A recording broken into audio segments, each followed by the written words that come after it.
Montana Territory.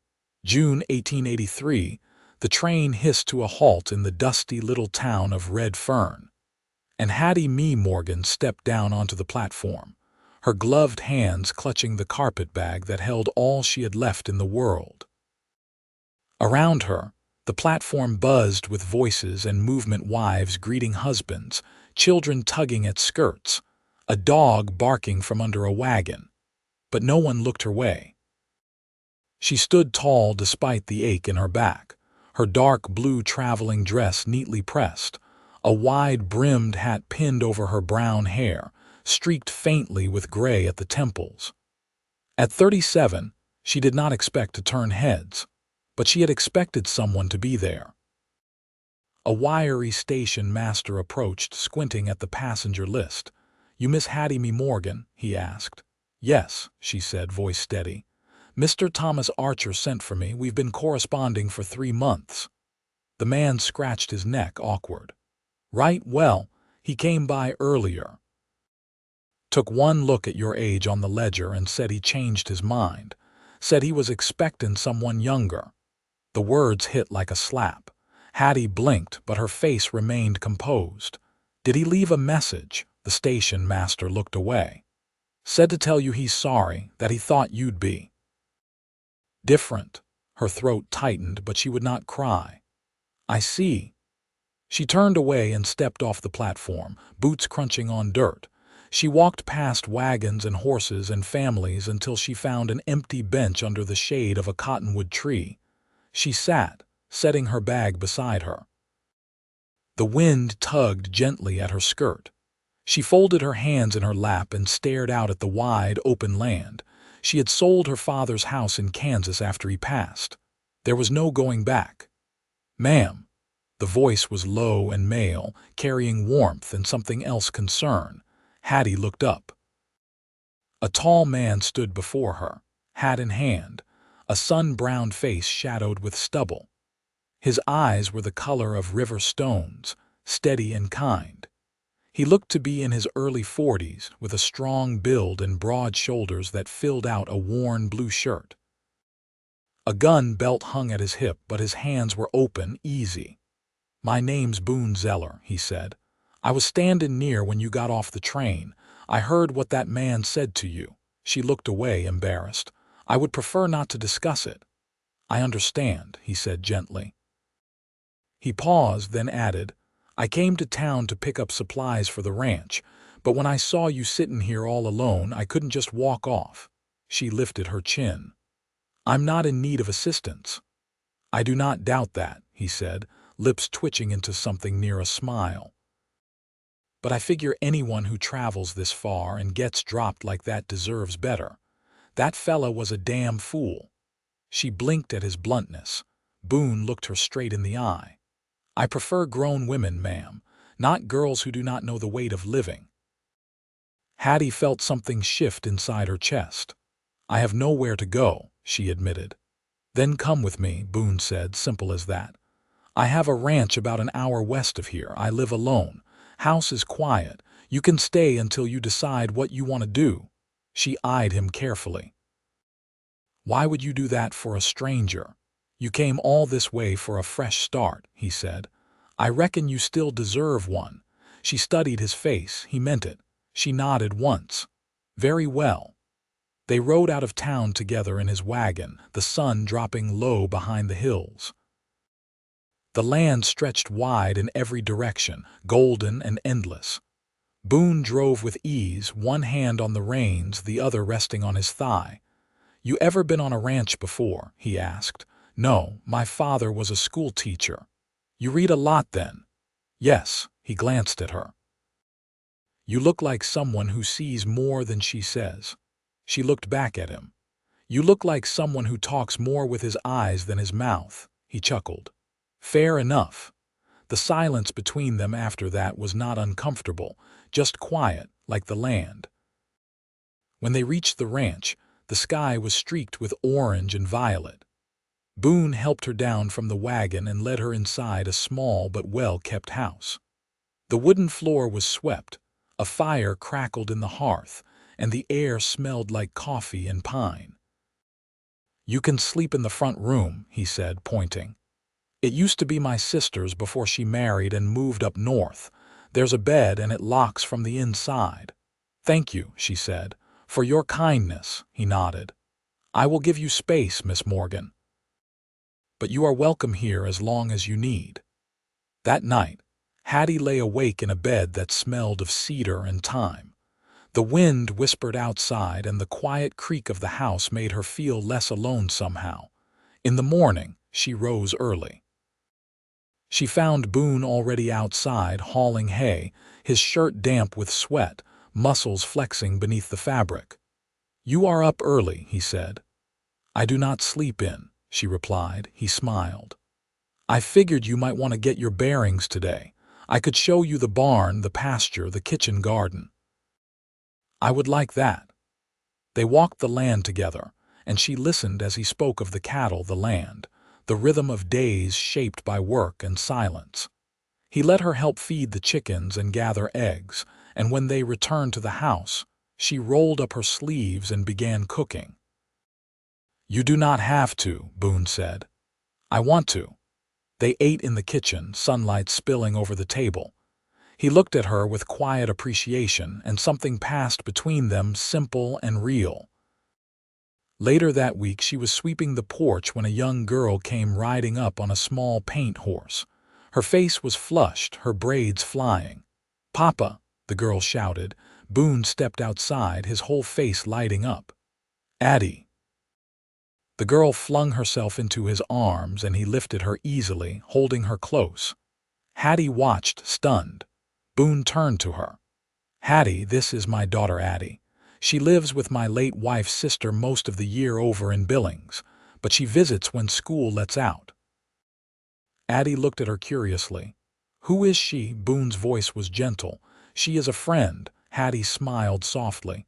"Hello, Addie." The girl hesitated, then smiled back. "You talk fancy." "I used to teach reading." "I like books," Addie said. Hattie's heart softened. "Then we will get along just fine." That night, after Addie had gone to bed, Hattie stood on the porch watching the stars. Boone joined her, his presence warm beside her. "You did not tell me you had a daughter," she said. Was not hiding her, just did not know how long you planned to stay. "I still do not know," she said quietly. He nodded. "But I hope you will." She looked up at him then, and something steady passed between them. "I am not young," she said, "and I have no dowry, no family, just me." "You are more than enough, Hattie," Boone said. "And I am not looking for someone to decorate the porch. I want someone who can stand beside me." She looked at him, heart beating louder now. "I am not afraid of work," she said. "Good," he replied, "because I think we are just getting started."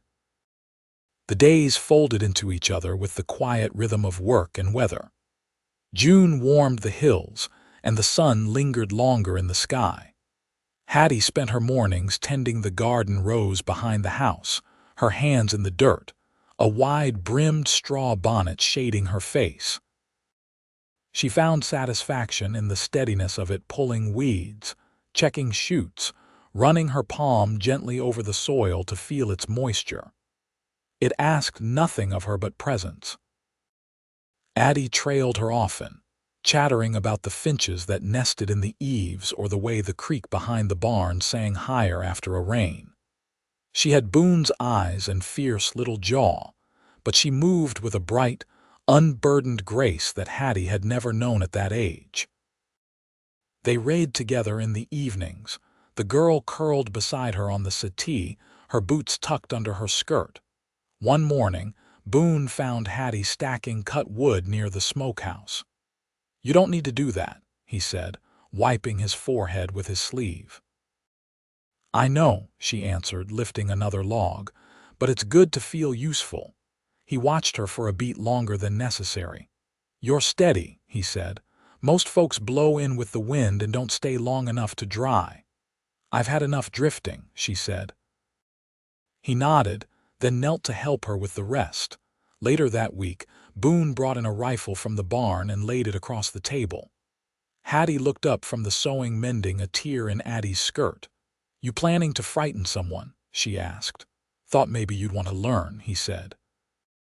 If you're staying, you ought to know how to keep varmints off the hens at least.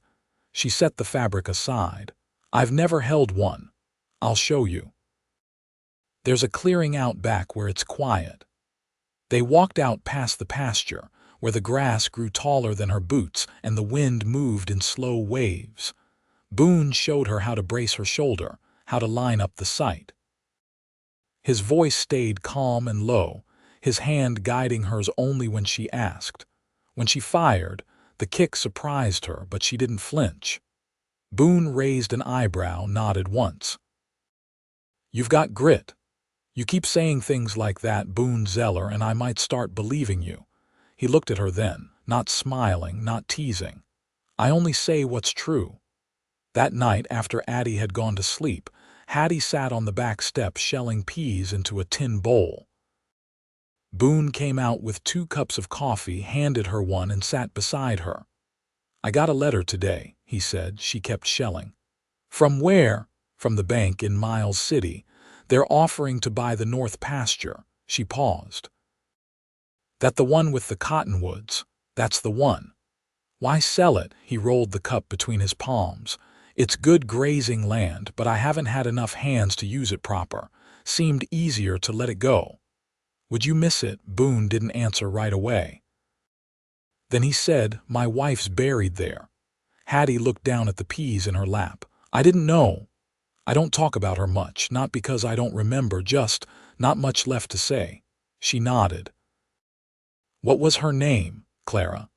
He looked out toward the darkness where the pasture lay, far beyond the reach of the lantern light.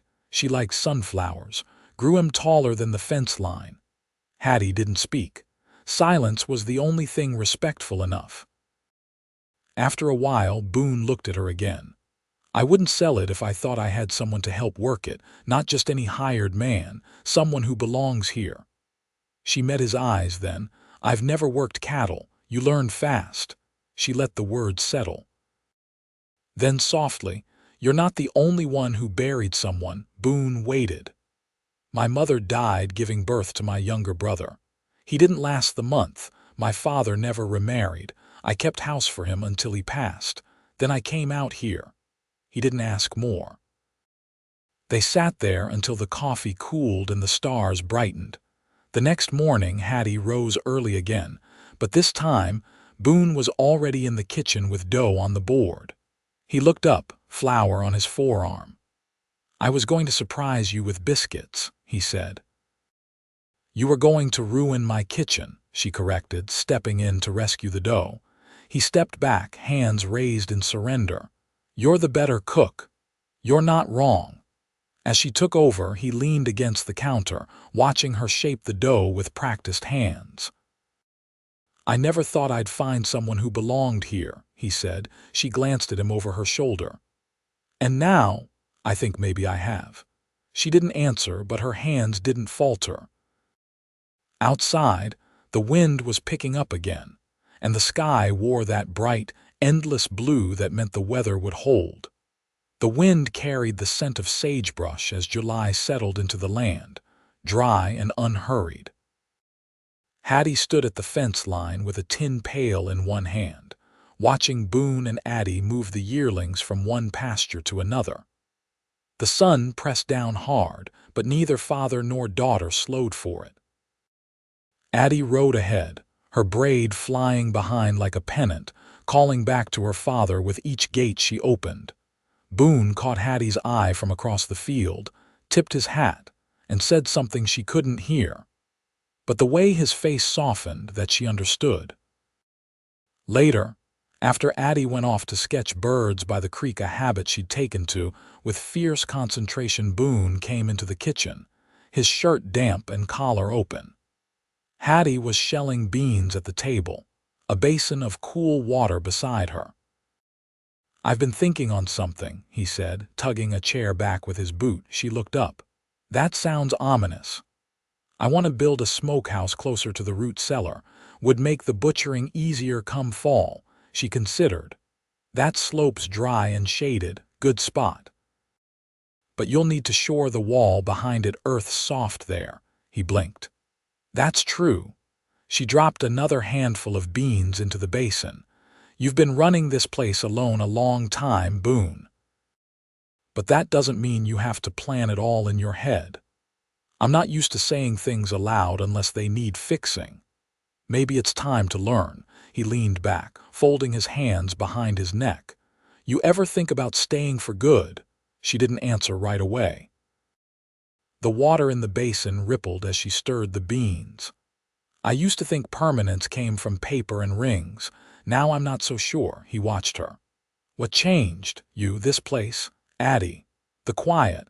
I stopped feeling like I had to prove I belonged. Boone nodded slowly.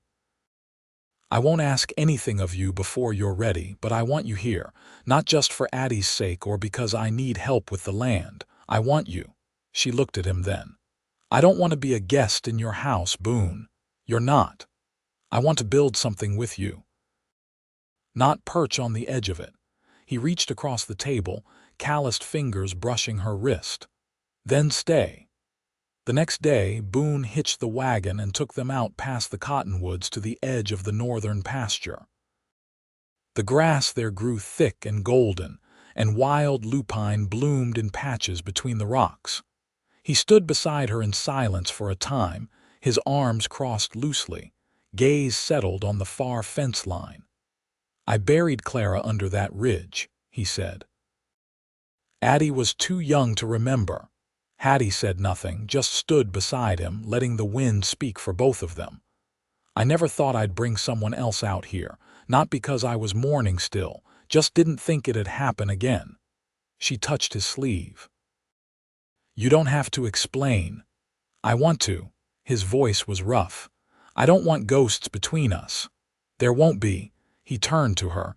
We could build something out here, a place that belongs to all of us. She nodded. One room to start. Then more if we need it. Boone smiled then, not with his mouth but with his whole face. A slow easing like something long held finally set down. They marked the spot with stones. Boone took his knife and carved their initials into the largest one. HM and BZ side by side. That night, Addie studied the mark on Boone's hand where the knife had slipped. She sat at the table with a bandage in her lap, brows drawn tight. Did it bleed much? She asked. Enough to make me curse. Hattie looked up from the hearth. Language, Boone. He made a face at Addie. Tell your teacher she's strict. She already knows, Addie said, grinning. Boone leaned back. We're going to need extra hands come fall. Harvest, fencing, the new build.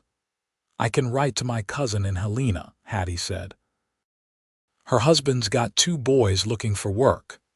That'd help, Addie piped up. Can I paint the new door when it's built? Boone looked to Hattie. What do you think? As long as it's not green. I won't live under a green door. Blue, Addie offered. Like the sky after it rains. Hattie smiled. That'll do. Later, when the house had gone still and the lamp burned low, Boone stood at the sink with his back to her. Hattie came up behind him, her hands wrapping around his waist. He rested his hands over hers. You sure about us? I've never been more certain. He turned, pulled her close, and kissed her with the kind of care that came from years of holding back.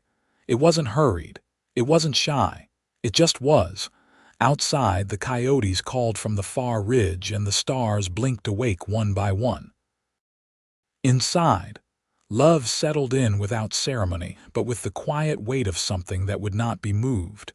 By August, the hills had turned the color of old gold, and the air carried a dry hush that settled deep in the chest.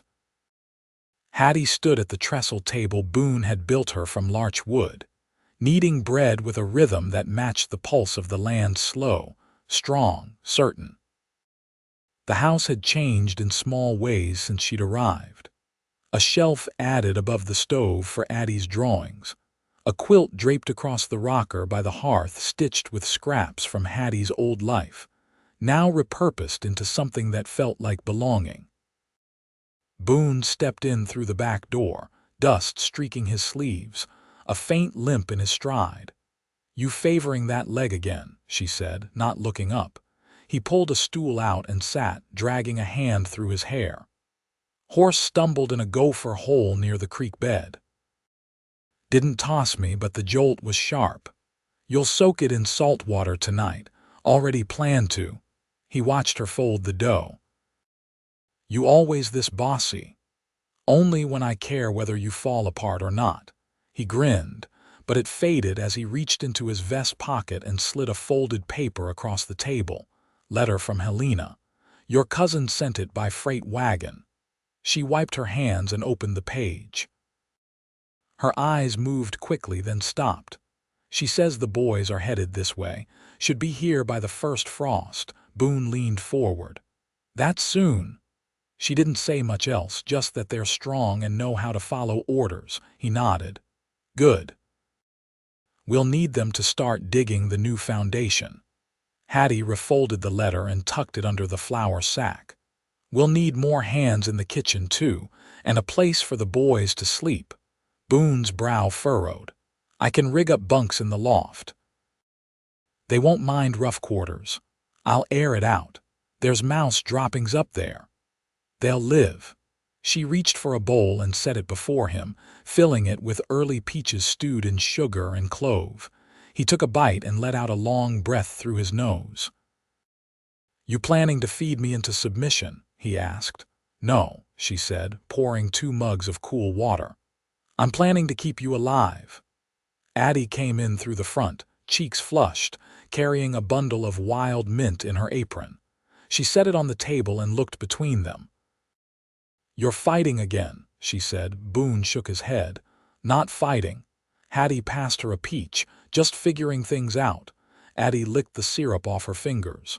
"When do I get to help with the new house?" "When your chores are done and your hands are clean," Hattie said. The girl grinned and ran off, already hollering for her dog. Boone watched her go. "She's different with you, softer." "I'm not trying to replace anyone," Hattie said. "I know you're not. That's what makes the difference." He stood, wincing slightly as he put weight on his leg. She rose with him, her hands brushing flour from her apron.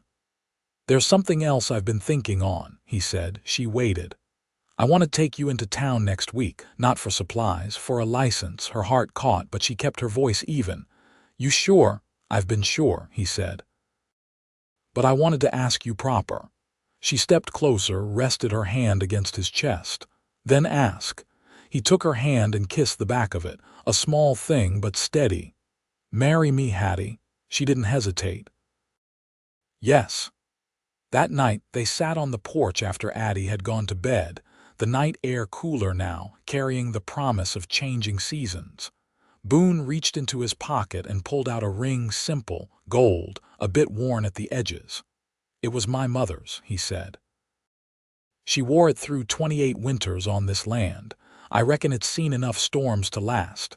Hattie took it in her hand, turned it in the moonlight. "It's perfect." Boone took it back and slid it onto her finger. "I don't want a big fuss," she said. "Just us and Addie and Reverend Watts under the cottonwoods. That's all I want too." They sat in silence after that, listening to the owls and the rustle of grass.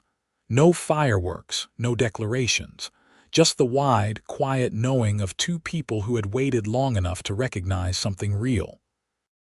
Inside the house, the lamp burned low, casting shadows on wood that had begun to feel like home.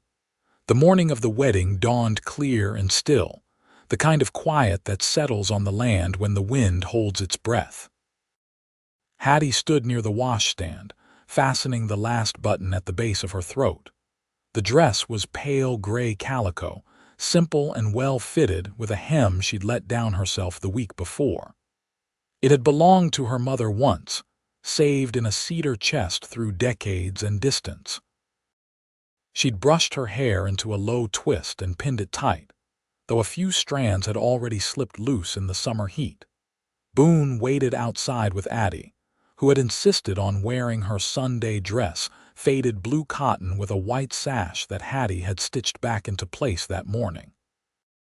The girl clutched a bunch of prairie asters in one hand, her boots dusty from the walk to the cottonwoods. "You look nervous," she told her father, eyeing him with the blunt honesty only children seem to carry. Boone pressed his hand to the back of his neck. "Not nervous, just still getting used to good things staying." Addie nodded solemnly. "She's not going anywhere." He gave a short breath of a laugh. "No, I don't think she is." Reverend Watts stood near the edge of the ridge, his worn black coat brushed clean, a Bible tucked under one arm. He'd ridden out from Red Fern early that morning and hadn't asked questions when Boone sent the letter. He just asked what time to arrive and whether there'd be biscuits after. When Hattie stepped out of the house, Boone turned. His hat was pressed to his chest, and he didn't speak right away. His gaze moved over her face like he was memorizing it all over again. "You look like yourself," he said finally, voice quiet. She smiled. "That's the nicest thing you could have said." They walked together across the field to the cottonwoods, the grass brushing at their ankles. The trees cast long shadows in the morning light, and birds rustled high above, undisturbed by ceremony. Addie stood between them, clutching the flowers like they might blow away if she loosened her grip. There were no guests, no music, no decorations strung from branches. Just the three of them and the land beneath their feet. Reverend Watts opened his Bible, but he didn't read from it. Instead, he looked at Boone and then at Hattie. "Folks get married for all kinds of reasons," he said. "Some of them wrong, some of them right. But the only one that lasts is when two people decide to share the weight of living, even when it's heavy." He turned to Boone. "You ready to do that?" "Yes," Boone said without pause, then to Hattie, "And you?" "I am." The Reverend nodded. "Then you're bound by the strength of your word and by the land that raised you both to know what that means." Boone took Hattie's hands in his. His palms were rough but steady. Hers were firm, fingers cool and sure. "I'll carry this life with you," he said. "I'll stand beside you," she answered. They kissed there beneath the trees, and Addie cheered with a whoop before tossing her flowers into the air. Boone ruffled her hair, and Hattie took her hand, grounding them all in the moment. The walk back to the house was quiet. Boone carried Addie on his shoulders, and Hattie walked beside them, her hand brushing the back of his arm now and then, like she wanted to be sure he was still real. Inside, the table had been set that morning with a simple meal: roast chicken, boiled potatoes, and the last of the summer peaches sliced over cornbread. Boone poured coffee, and Addie insisted on saying grace, her voice clear and certain. After the meal, Boone went out to the barn to mend a loose latch, and Hattie lingered at the table, watching the breeze stir the curtains at the open window. Addie sat on the porch steps, humming to herself and sketching the cottonwoods from memory. The sun dipped lower, drawing long bands of amber light across the floor. Hattie walked outside and found Boone just finishing the repair, a hammer tucked into his belt. "You're not supposed to work on the day you marry," she said, leaning against the doorframe. "I didn't want the horses breaking loose on our wedding night." She stepped down into the yard. "You planning to sleep in the barn?" He came to her, his hand settling easily at her waist. "Only if you do." That night they lay together in the bed that had once been his alone. The window was open, and the night air was warm enough to keep the covers low. He traced the curve of her shoulder with one hand, his voice a soft rumble in the dark. "I didn't think I'd get another chance." She pressed her forehead to his chest. "I didn't know what it would feel like to be wanted for myself." His hand stilled. "You're more than I ever hoped for." She closed her eyes. "And you're exactly what I needed." The wind shifted outside and the house creaked softly around them. Boone pulled her closer, and she fit against him like she'd always belonged. Years later, the house had grown to hold them all. The new wing had been finished by the second winter, and Boone's limp had settled into something he carried without complaint. The two boys from Helena had stayed on, married local girls, and built homes of their own not far from the ridge. Addie had grown tall and sure.